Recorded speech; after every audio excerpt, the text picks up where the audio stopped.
on, and this is one really good way to control distance, is you don't typically don't want to ever max out your wedges, because that just adds spin, and that's going to throw the ball higher up in the air. There's more chance of it to get affected by anything that's up there. So one thing that you could do is you can vary clubs, right?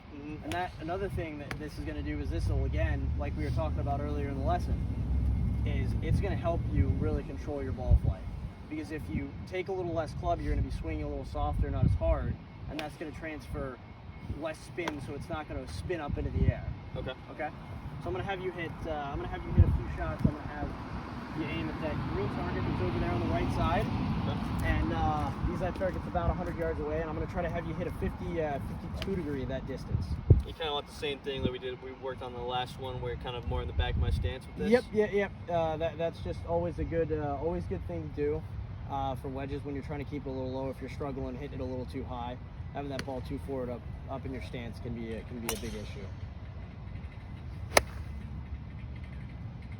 Beautiful. And you see how that ball flight's naturally just a little lower? Yeah. This is just simulating working on landing points, because that's something that's so key when it comes to chipping. You want to pick out an exact circle of spot that you want to try to land the golf ball on, and then you want to base your roll afterwards on what you think it's going to do on that. Okay. So that's what I've laid out there. I've laid out a club where I want you about to land your 56. I want you to try to land it as close to that club as you can.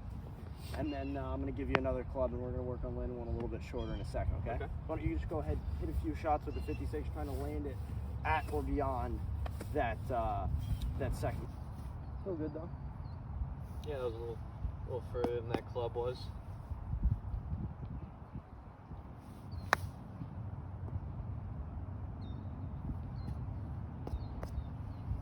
Go ahead and do one more.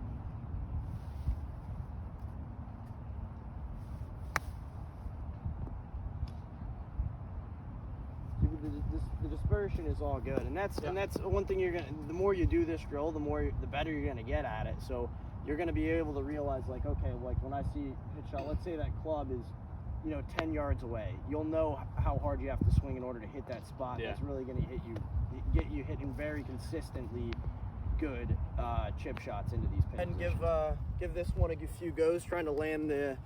So landed like 1 or 2 paces on. Absolutely, yep. Just over that edge of the green is where you're going to try to be hitting this one.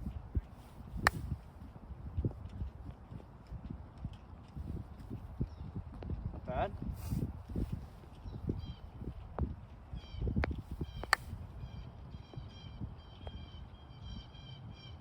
Very nice. Go in. Whew.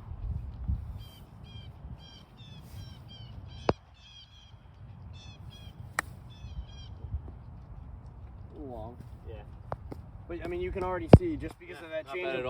Just because of that change of loft, like your dispersion on those three is better than when you're trying to throw it further into the green. Because the deeper you try to throw it, the more variability there is. Especially on a day like today when the grass, there's been a little bit of rain, so it's a little wet and it's kind of cold, so your body's not moving exactly the way you might normally do on a nice sunny warm day. The more you can get it on the ground, the better. The more consistent it's going to be, the better chance of the hole in one.